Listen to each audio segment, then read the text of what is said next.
Olá, eu sou o Padre Beto e começa mais um Humanidade Livre, um programa que tem o apoio cultural do Açaí e Restaurante Gamboa.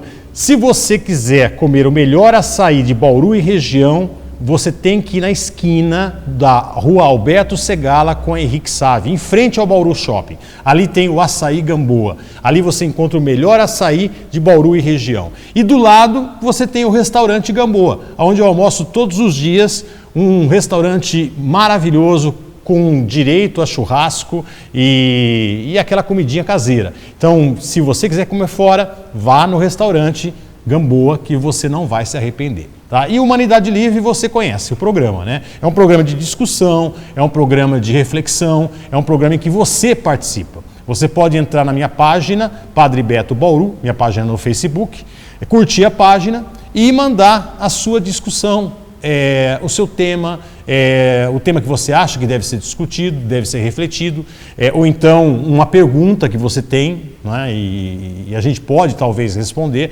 Enfim, participe do nosso programa e vamos criar aqui um espaço de discussão que também é transmitido pelo canal 13 da NET, pela TVC Bauru. Então, participe, entre agora no Facebook, na minha página, Padre Beto Bauru, e você vai poder participar do programa de hoje, tá legal? Nosso programa tem um horário novo, vai ao ar todas as terças-feiras, às 22h30, 23 horas, desculpa. 23 horas, e você pode começar a participar, como já está participando o Marcos Augusto, o Alessandro De Luca, lá de Vicentina, Mato Grosso do Sul, e o Eduardo Previero. Um grande abraço a vocês que já estão aqui na live, na transmissão ao vivo do Humanidade Livre. Se você quiser conferir os outros programas, você pode também entrar na minha página, estão lá todos os programas da Humanidade Livre, e também na página da TVC Bauru. Curte a página da TVC Bauru no Facebook, que é para nós importante, tá legal? Mas eu fico no aguardo de vocês mandarem a pergunta de vocês, tá? Enquanto vocês não mandam, eu vou começar a discutir com vocês uma coisa muito interessante, não é? Eu não sei se você já leu o livro do Sérgio Buarque de Holanda, não é? Na sua obra, ele vai abordar a cordialidade do brasileiro, tá? Ele vai dizer que o brasileiro é cordial, não é? Mas cuidado, essa cordialidade que ele vai descrever, que ele vai constatar, não é um carinho, não é ser carinhoso, não é ser amigo verdadeiro, não é? Mas a cordialidade do brasileiro é do tipo daquele vereador de cidade pequena que vai nos botecos, não paga a sua bebida, tenta convencer os frequentadores a votarem nele, e quando ele se eleger e o boteco tiver algum problema de alvará, ele vai lá e resolve o problema do boteco. Tá? Ou seja, é a cordialidade que eu sou cordial com você desde que você me resolva algum problema. Não é? Eu sou cordial com você desde que você venha de encontro aos meus interesses. Então, é o comerciante que não quer desagradar ninguém. Não é? Por quê? Porque ele quer vender a sua mercadoria. Não é? Ele não quer perder cliente. Então ele não toma uma postura política, ele não toma uma postura, enfim, nenhuma. Não é? Ele concorda com todo mundo, ele é cordial com todo mundo. Mas essa cordialidade tem um interesse, ele quer atingir alguma coisa. Não é? Eu me lembro de um alemão que veio para o Brasil e ele disse assim para mim: olha, é interessante, aqui eu tenho que criar uma amizade para que eu possa vender o meu produto. Na Alemanha, não. Na Alemanha, não me interessa a amizade. Eu vendo o meu produto porque o meu produto é bom. E a pessoa compra o meu produto porque é bom esse produto. Mas a pessoa não tem amizade comigo. Aqui não, aqui eu tenho que fazer amizade para a pessoa comprar o meu produto, independente de ser bom ou não. Né? Então, essa é uma característica do brasileiro, da cordialidade, que é uma hipocrisia. Quer dizer, eu estou sendo cordial para atingir determinados objetivos. Não é? E interessante que um ano atrás, essa cordialidade começou a ser quebrada, graças à questão política. Ou seja, a máscara caiu, né, desse brasileiro cordial, que faz amizade e tal, com interesse, por interesse, é claro, mas hoje não, hoje as pessoas estão se agredindo não é? Por questão política, não é? Ou é de esquerda ou é de direita, e acabam se agredindo por causa disso. Não é? Leiam Sérgio Buarque de Holanda, vale a pena. Tá? Beto Quinox, as pessoas agem de acordo com o que é conveniente. Exatamente, apesar que isso está se quebrando, viu, Beto? Hoje as pessoas estão mostrando a sua agressividade. Não é? Então, na verdade, as pessoas não eram tão cordiais assim. Elas eram cordiais porque interessava. Não é? Marcelo Mota, padre, sinto que sou, às vezes, uma pessoa tóxica. Quero saber se o meu problema tem cura. Bom, eu não sei o que você, Marcelo, está se definindo como tóxico. Não é? Se tóxico para você é você contagiar as outras pessoas de forma negativa, tá? Ou se próprio contagiar de forma negativa, então você tem que mudar de mentalidade. Né? Tudo está na nossa cabeça. Tudo. A nossa mente dirige tudo. Tá? O nosso cérebro dirige tudo. Não é? E o nosso inconsciente também. Então comece levantando, não é? E dizendo para você mesmo: hoje eu vou fazer desse dia um dia extraordinário. Hoje eu vou fazer desse dia um dia maravilhoso. Não é? Para mim e para os outros. E aí você levanta com essa disposição. E aí, claro, diante das circunstâncias, vá sendo positivo. Não é? Vá entrando nas circunstâncias não para reclamar, mas para ser ativo e tentar resolver os problemas. Não é? Porque eu devo ser aquela pessoa que vai e soluciona os problemas, e não aquela pessoa que aponta os problemas só. Ah, existe esse problema aqui. Não. Tá, existe esse problema aqui, mas então eu vou resolver. Eu vou procurar resolver. Então seja proativo. Tá? É uma questão de mudança de mentalidade. Tá? E hoje o que mais falta no mundo é proatividade. Hoje as pessoas reclamam demais, é muito mimimi, não é? E pouca ação. Não é? Nós temos que ter mais ação. Ser aquela pessoa que vai e faz, né? E vai e transforma a realidade. Né? Quantas pessoas não são somente observadoras da realidade e não tomam uma postura? Não é? E eu preciso tomar essa postura. Não é? Isso faz bem para mim e para a realidade. O Alberto Coco está aqui. Um grande abraço, Alberto. E ele pede: fale a respeito de Maria depois da morte de Jesus, da sua vivência com o apóstolo Lucas. Li o livro Médico de Homens e de Almas e gostei muito. Olha, apesar do livro ser muito bonito, eu também li o livro, esse livro não tem fundamento histórico. Tá? Não tem fundamento histórico. Nós não temos uma... Primeiro que nós não sabemos se Lucas realmente é que escreveu o Evangelho. Não é? Ou se homenagearam Lucas, colocando o nome desse evangelho como Evangelho de Lucas. Provavelmente homenagearam Lucas. Tá? Os evangelhos não foram escritos com uma mão só, não é? Mas foram escritos através das perguntas que a comunidade ia fazendo. A comunidade era formada de pessoas que não conheceram Jesus Cristo e elas tinham dúvidas. E provavelmente os evangelhos foram escritos de trás para frente. Então, primeiro vem o fato: Jesus morreu e ressuscitou. Essa é a boa notícia. E aí vinha a pergunta: mas do que ele morreu? Não é? Aí vem a questão da crucificação. Mas por que ele foi crucificado? E aí os evangelhos foram sendo escritos. Tá? Agora, Maria, ela provavelmente foi uma grande líder, como Maria Madalena também, nas primeiras comunidades, né? E provavelmente na comunidade de Jerusalém, não é? Mas nós sabemos muito pouco da sua participação. Tá? Um grande abraço, Alberto. Antônio Carlos está aqui, ele é de Bocaina, e nossa, Bocaina é uma cidade lindíssima, maravilhosa. Quem puder, vá visitar Bocaina. E Bocaina preserva, coisa que Bauru não faz, não fez até agora. Bocaina preserva o seu patrimônio. Né? Então tem casarios antigos, né? Tem a pintura, se eu não estou enganado, de Antônio Cândido, né? Posso estar enganado, mas o Antônio Carlos que me corrija aí. As pinturas na igreja, não é? São fantásticas, né? E então vale a pena visitar Bocaina e região, que é muito bonita, também. Ao contrário de Bauru, né? Bauru destruiu o seu patrimônio histórico, não é?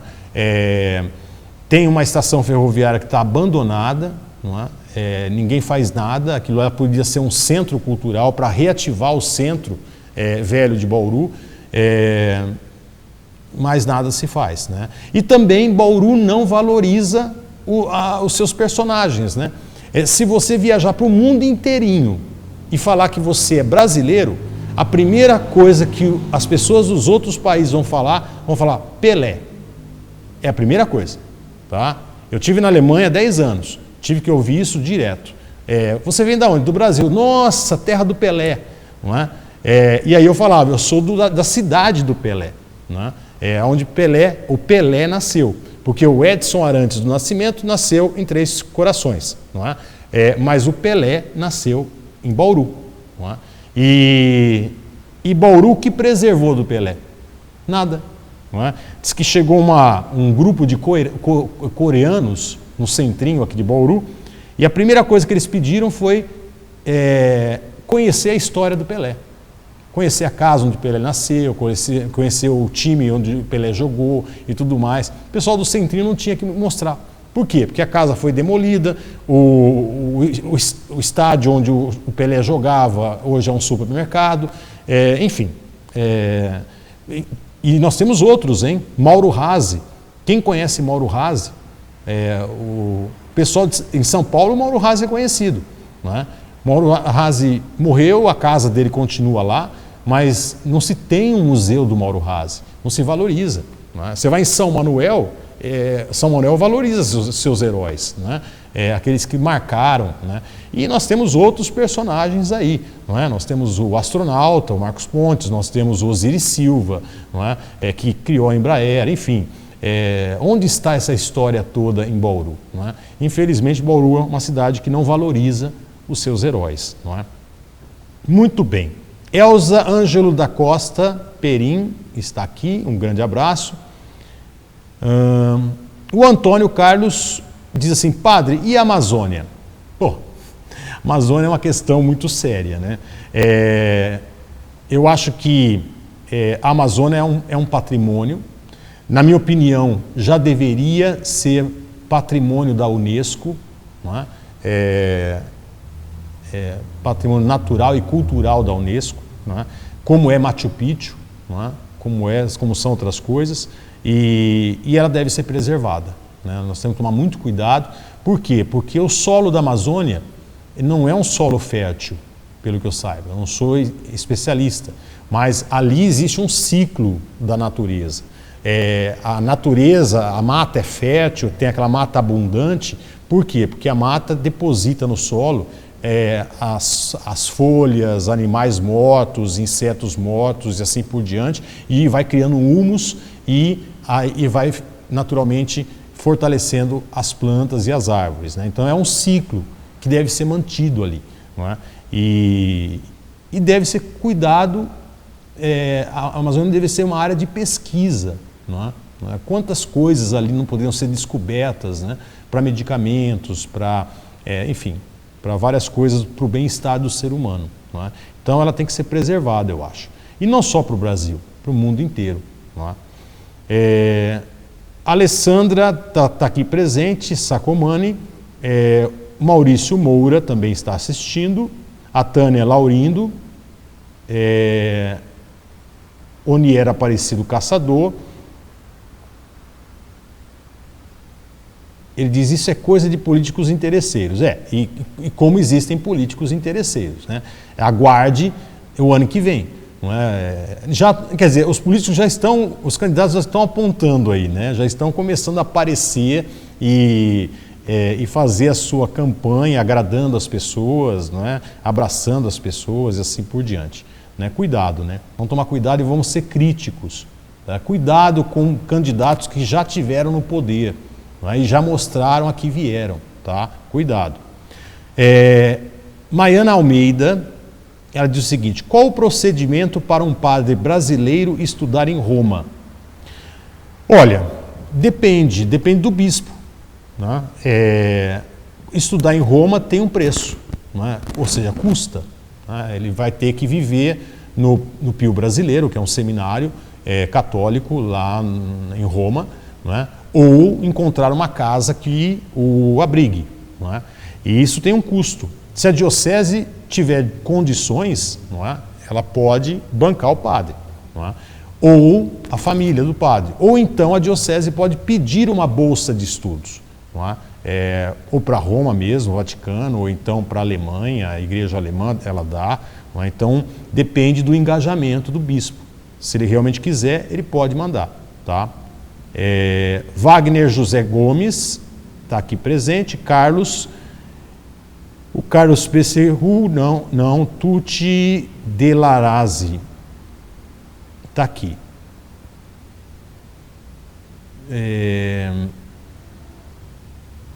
A Rosângela Camaforte, a minha prima, está aqui presente também. A Luciana Duarte, o Pedro Henrique, o Luiz Carlos Sabag está aqui presente também, assistindo a live. Grande amigo Sabag, da Sabag Seguros, que patrocina o nosso programa aqui, não é? O Carlos, o Antônio Carlos de Bocaina me corrigiu. O pintor é o Benedito Calixto, tá? O pintor é o Benedito Calixto. O Antônio Cândido que eu falei não é pintor, ele é um filósofo e ele foi um grande entendido do mundo caipira. O Antônio Cândido, uma vez eu vi uma explicação dele do mundo caipira que para mim foi fantástico, né? Eu não sabia que o mundo caipira ele era um universo que abrangia o sul de Minas, uma parte do Rio de Janeiro, todo o estado de São Paulo e o norte do Paraná. E nesse universo vivia um homem que falava caipirês, não é? Homens e mulheres que falavam caipirês, que se reuniam nos sítios para fazer a festa junina, não é? Enfim. Benedito Calixto, exatamente. Lá em Bocaina tem as pinturas de Benedito Calixto na matriz de Bocaina. Luiz Carlos, o Luiz Carlos fala assim, Pelé e Ayrton Senna. Se você sai fora do Brasil, vão falar dos dois nomes, né? Pelé e Ayrton Senna. Eu só citei o Pelé porque nós vivemos na cidade onde o Pelé viveu, e onde você não encontra nenhuma estátua do Pelé. Não é? Você encontra estátua do Cristo Redentor, uma cópia da Estátua da Liberdade, uma cópia da Torre Eiffel, mas você não encontra uma estátua do Pelé, não é? Que é uma coisa absurda. Não é? O Wagner José Gomes, e temos a Eni, ele fala, o Wagner, a Eni Cesarino, exatamente, que foi um grande personagem da história de Bauru e do Brasil, não é? O presidente da República veio à casa da Eni, né? Governador de estado veio à casa da Eni, não é? Aquilo lá deveria ser um museu de uma época onde existia o bordel, o prostíbulo, não é? E já pensou ter a casa da Eni preservada e ali um museu dessa época, né? Infelizmente, Bauru não tem essa mentalidade, né? Roberto Santos, Vera Sartori também está aqui. O Wellington Rosa, muito obrigado, Wellington, pelo elogio. O Roberto Santos, padre, poderia explicar o trabalho de um bispo numa diocese? Olha, o bispo, ele sabe que a hierarquia católica é uma hierarquia bastante absolutista, né? E o bispo é a autoridade máxima na igreja, tá? Não tem autoridade sobre o bispo. Cada bispo na sua diocese é como um senhor feudal no seu feudo. É o mesmo esquema do feudalismo. Então, o chefe máximo da diocese é o bispo. Tanto é que o Papa, que é o representante da Igreja Católica perante o mundo, ele é o bispo de Roma. Tá? Então, convencionou-se que Pedro havia se tornado bispo, que não é verdade, havia se tornado bispo da comunidade de Roma, e convencionou-se que todo bispo de Roma é o Papa. Tá?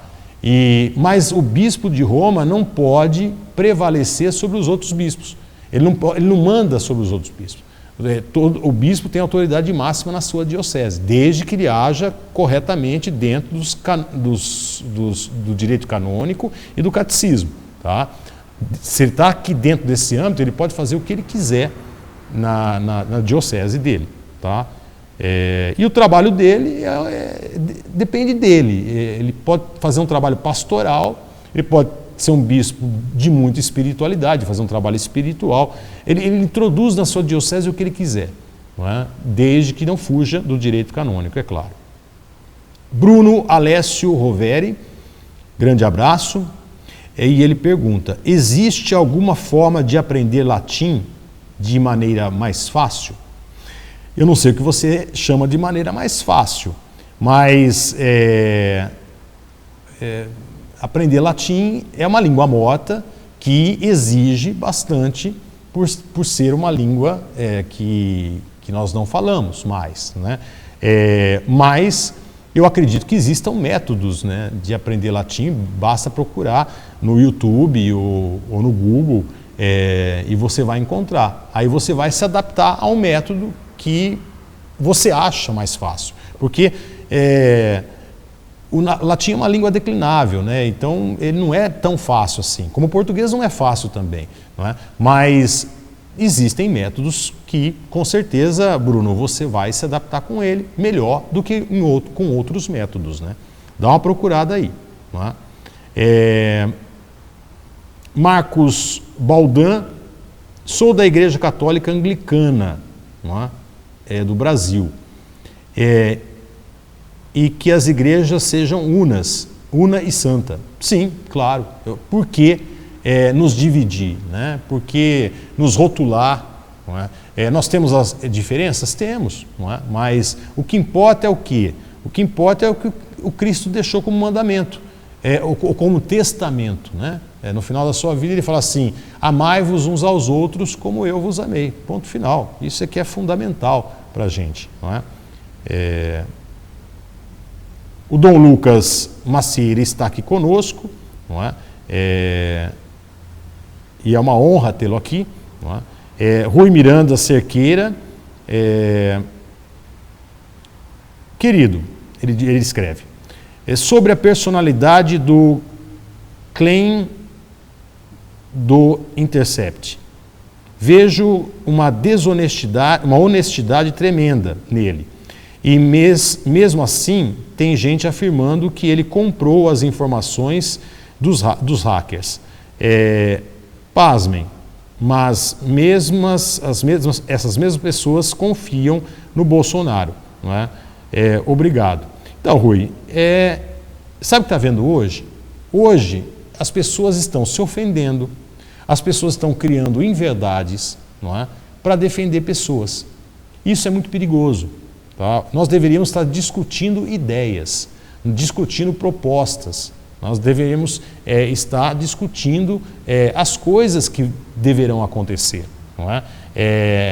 E, gente, democracia é um sistema que precisa de continuidade. Tá? A gente precisa entender isso. Os Estados Unidos, ele tem séculos de democracia. Tá? Por isso que ele é um país democrático. E se aperfeiçoa, tá? Democraticamente. Por quê?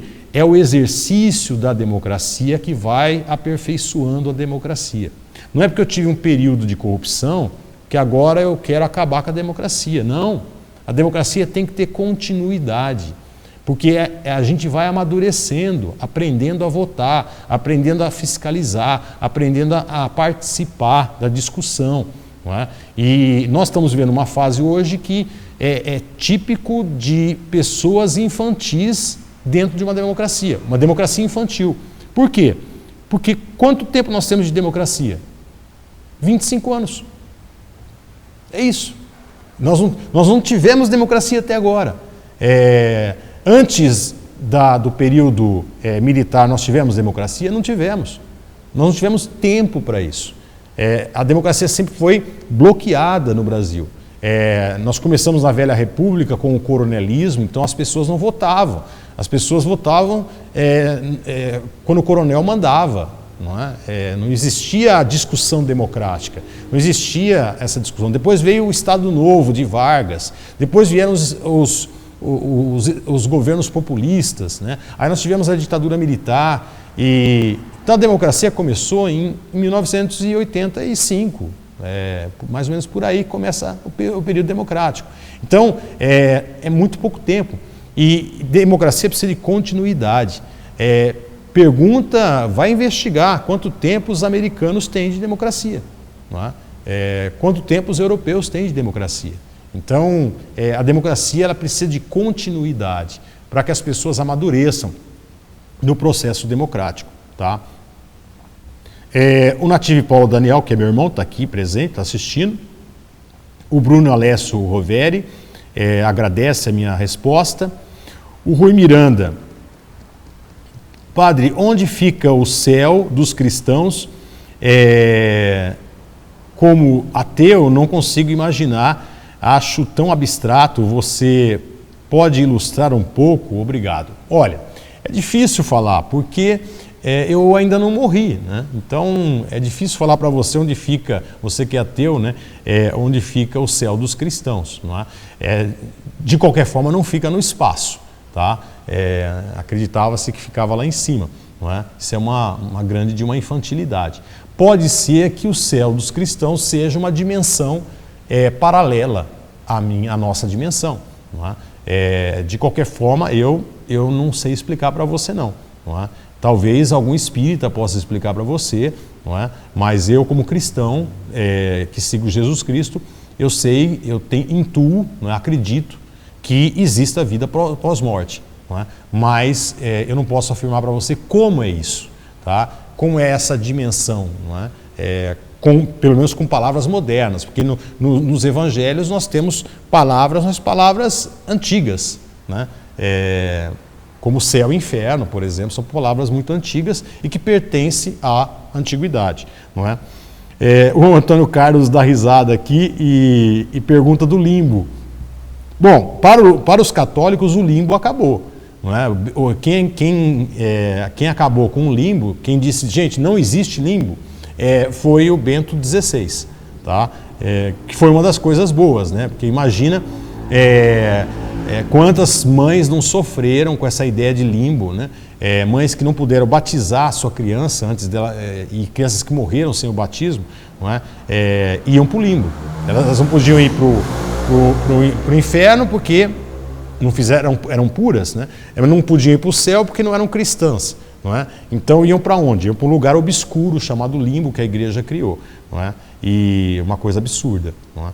E quem termina com isso é o Bento XVI, não é? Então o limbo, vocês podem ficar sossegados que esse não existe, não é?